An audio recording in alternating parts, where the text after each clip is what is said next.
नमस्कार। आज के क्लास में हम लोग महात्मा गांधी के दर्शन में न्यासता का सिद्धांत डॉक्ट्रिन ऑफ ट्रस्टीशिप पढ़ेंगे। न्यासता का सिद्धांत, असल में ये न्यासता का सिद्धांत जो है वो हम लोग जो अपरिग्रह का सिद्धांत पढ़े थे। अपरिग्रह जिसमें संतोष की बात थी और यह थी कि आवश्यकता से ज्यादा धन नहीं रखना है। वो उसी सिद्धांत का यह विकसित रूप है, लेकिन हम इसे दूसरे कॉन्टेक्स्ट में देखने का प्रयास करें। असल में न्यासता का सिद्धांत श्रम और पूंजी के बीच का सिद्धांत है, जहाँ पे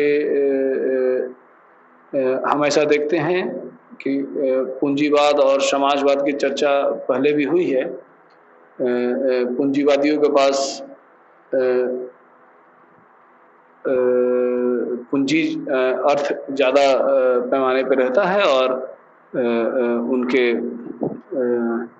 साथ उनकी कंपनियों में या उनकी फैक्ट्रियों में मजदूर काम करते हैं। तो वो ये जो न्यासता का सिद्धांत है ये मजदूर और उनके जो मालिक होते हैं उनके उसमें देख के समझने का प्रयास किया जाए कि जैसे एक फैक्ट्री है और उसके मालिक हैं जिन्हें हम पूंजीपति कहते हैं, और उनके फैक्ट्री में बहुत सारे लोग काम कर रहे हैं जिसे हम मजदूर कहते हैं।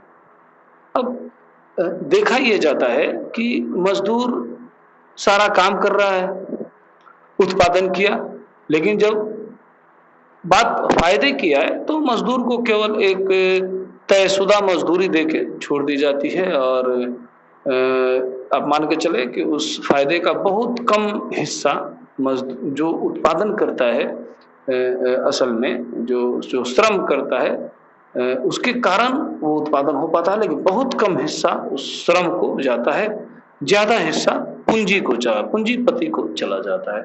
तो इसी झगड़े का के संदर्भ में, इसी विवाद के संदर्भ में ये प्रश्न उठता है कि श्रम को ज्यादा महत्व दिया जाए या पूंजी को। तो जैसा कि विदित है, महात्मा गांधी श्रम को ज्यादा महत्व देते हैं। उनका ऐसा मानना है कि चूंकि उनका दर्शन का आधार या उनकी सोच जो है वो पूरी तरह से प्रेम पे आधारित है, अहिंसा पे आधारित है और संतुष्टि पे आधारित है, सत्य पे आधारित है। तो वो अपना ये कॉन्सेप्ट रखते हैं कि श्रम का महत्व ज्यादा है पूंजी के बनस्पत। अब न्यासिता का सिद्धांत क्या है?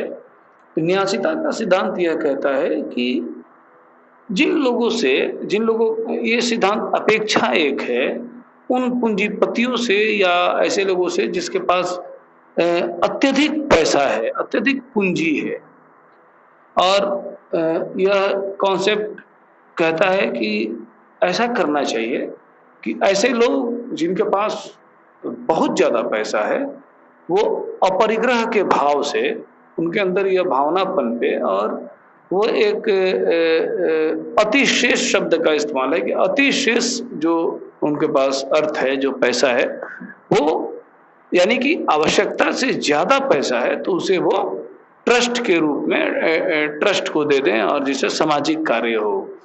यानी कि यह भावना कि बहुत सारा पूंजी कुछ ही लोगों में सीमित रह जाए तो मजदूर वर्ग में गरीबी रहेगी, और यह न्याय का जो सिद्धांत है उसकी भी अवहेलना है। हाँ, एक पक्ष इस पे यह आता है कि इसके विरोध में यह कहा जाता है कि फिर पूंजीपति वर्ग जो है वो उसमें प्रतिस्पर्धा नहीं रह जाएगा, क्योंकि अगर उसके सामने यह बात आ जाए समस्या के रूप में कि जो भी उसके फैक्ट्री या कंपनी में जो भी उत्पादन हो रहा है उसका फायदा सब में बराबर बराबर बांट दिया जाए, तो फिर कोई क्यों फैक्ट्री खोलेगा, और प्रतिस्पर्धा की भावना और तमाम तरह की बातें समाज में आ जाएंगी अगर हम इसे बाध्यकारी बना दे तो और भी बहुत सारे प्रश्न हैं कि योग्यता की भी बात आती है कि अगर आप कम योग्य हैं तो आप लेबर के रूप में जाने जाते हैं और कहीं न कहीं ऐसा माना जाता है कि जिसमें योग्यता ज़्यादा होती है, वो फैक्ट्री वगैरह खोल के अपना बैठते हैं और पूँजी भी लगाते हैं। तो कम से कम उनकी ये अर्थ और बुद्धि की जो पूँजी है उसके कारण उन्हें लाभ मिलना चाहिए, एक सिद्धांत यह कहता है। दूसरा विरोधी सिद्धांत ये कहता है कि नहीं, चूँकि आपके पास पूँजी भी हो, पैसा भी हो, आपने फैक्ट्री बैठा लिया, लेकिन अगर लेबर ना हो तो क्या आप उत्पादन कर पाएँगे? बिल्कुल नहीं कर पाएँगे। तो जैसा कि महात्मा गांधी अपने सर्वोदय विचार में मानते हैं कि काम का मूल्य, क्यों ना वो बैरिस्टर हो या वो नाई हो, काम का मूल्य एक ही तरह का होना चाहिए। तो यही कॉन्सेप्ट यहाँ भी लागू करेंगे वो। तो फिर समस्या जो आई है उसका समाधान वो यह देते हैं कि जो पूंजीपति हैं उनके पास आवश्यकता से ज़्यादा पैसा हो तो वे एक ट्रस्ट में डालें और वो ट्रस्ट जो है वो समाज कल्याण का कार्य करेगी। तो इसी सेंस में अपरिग्रह का विकसित रूप को न्यायिकता के सिद्धांत के रूप में हम जानते हैं। लेकिन अब देखिए, ये एक साधारण बात हुई न्यायिकता के सिद्धांत के रूप। महात्मा गांधी ने इस बात में जो सबसे महत्वपूर्ण बात कहा है वो ये कि ये कोई मजबूर करने वाली बात नहीं है। आप मजबूरी में ऐसा ना करें। प्रेम और विश्वास इस सिद्धांत का आधार है। न्यासिता के सिद्धांत के आधार के रूप में हम प्रेम और विश्वास के सिद्धांत को जानते हैं। महात्मा गांधी ट्रस्टीशिप में यह दबाव बनाने की बात नहीं कहते पूंजीपति से, उसके हृदय परिवर्तन कराने की बात कहते हैं। वो यह अपील करते हैं पूंजीपति वर्ग से कि आप से हमारी यह अपील है कि आप प्रेम और विश्वास के भावना को समझें और उसके तहत आपका जितना खर्च है, जो एक राशि है जितने में आपका काम चल जाए बढ़िया से, उसके अलावे जिसे हम अतिशेष कहते हैं, उसके अलावे अगर आपके पास पूंजी हो, बचता है, फायदा होता है, तो आप उसका त्याग करें और वो समाज कल्याण में लगाएं। और ट्रस्टीशिप की बात इसीलिए आती है कि आप उस ट्रस्ट में डालें और वहां से समाज कल्याण का कार्य हो। तो यह एक, जैसे अभी हम लोग CSR का एक कॉन्सेप्ट है, कॉर्पोरेट सोशल रिस्पॉन्सिबिलिटी। यह जो अभी वर्तमान समय में सरकारें क्या करती हैं कि अगर कोई किसी देश में कोई कंपनी, फैक्ट्री या कोई बड़ा उद्योग लगाना चाहता हो तो उस पे यह कहा जाता है कि आप जितना भी आपका फायदा हो उसका 10% 20% आप CSR में लगाएं, कॉर्पोरेट सोशल रिस्पॉन्सिबिलिटी, सामाजिक कल्याण में आप लगाएं। और आपको उसमें आपको पहले तो यह करना पड़ेगा और दूसरी चीज कि उस फायदे से आपको सरकार टैक्स नहीं लेगी। वो जो आप लगा रहे हैं पूंजी से टैक्स नहीं आपको देना पड़ेगा उस पूंजी का। तो लेकिन यह अभी जो वर्तमान समय में कॉर्पोरेट सोशल रिस्पॉन्सिबिलिटी की बात है वो अनिवार्य है, बाध्यकारी है।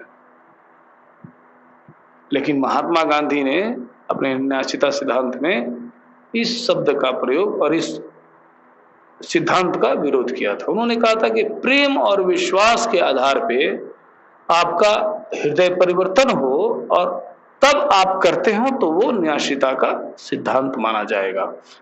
आपको अगर कोई स्टेट यह मजबूर कर दे कि आप कोई पूंजी बिठाते हैं, कहीं फैक्ट्री बिठाते हैं, उद्योग लगाते हैं और आपको मजबूर कर दिया जाए कि आप इतना पैसा इनको दें, तो वो स्वस्थ प्रतिस्पर्धा नहीं मानी जाएगी और वो महात्मा गांधी के सिद्धांतों के विपरीत होगा। क्योंकि महात्मा गांधी के दर्शन में प्रेम और विश्वास का अत्यधिक महत्व है, हृदय परिवर्तन का अत्यधिक महत्व है। महात्मा गांधी के दर्शन को जब भी हम देखें तो जहां भी मजबूर करने जैसा शब्द आ जाए, इसको उन्होंने हिंसा कहा है। मजबूर हम नहीं करेंगे, हम सत्याग्रह करेंगे। महात्मा गांधी भी विरोध किए थे पूंजीपतियों के अगेंस्ट में, लेकिन वो अहिंसात्मक विरोध था। नील की जो खेती होती थी बिहार में सबसे पहले उन्होंने वहीं पे आंदोलन अपना शुरू किया था। बिल्कुल अहिंसक आंदोलन, सत्याग्रह का आंदोलन था, सत्य के प्रति आग्रह था। उसमें यह अपेक्षा थी कि अगले का हृदय परिवर्तन हो। तो न्यायशीता का सिद्धांत इसी सेंस में, महात्मा गांधी का जो न्यायशीता का सिद्धांत है इसी सेंस में हमारे सामने आता है। इसमें आप अगर न्यायशीता के सिद्धांत को देखें तो श्रम और पूंजी का जो विवाद है उसे प्रेम और विश्वास के आधार पर सुलझाने का प्रयास किया जाता है महात्मा गांधी के न्यायशीता के सिद्धांत के द्वारा। यह बहुत महत्वपूर्ण बात है, क्योंकि वर्तमान समय में सरकारें बहुत सारी शर्तें थोपती हैं पूंजीपतियों पे और मजबूर होकर लोगों को सामाजिक कल्याण का कार्य करना होता है। लेकिन महात्मा गांधी के दर्शन में इस बात का पुरजोर विरोध है। हाँ, यह अलग बात है कि सरकार के सामने भी कुछ मजबूरी होती है और सरकार ये ऐसा करती है, क्योंकि ऐसा देखने में आता है कि पूंजीपति वर्ग इस बात से ज्यादा प्रभावित नहीं होता प्रेम और विश्वास की बातों से। लेकिन इसके जड़ में जाना होगा। महात्मा गांधी कतई अस्वीकार नहीं करेंगे कि किसी भी अवस्था में आप मजबूर कर दें उन्हें। इसके लिए बुनियादी शिक्षा, असल में कोई भी कॉन्सेप्ट हो गांधी जी का, उसमें अब आप पहले के कॉन्सेप्ट को छोड़ दें और केवल न्यायशीता के सिद्धांत को देखने का प्रयास करें और इसी चीज से समझने का प्रयास, नहीं समझ पाएंगे।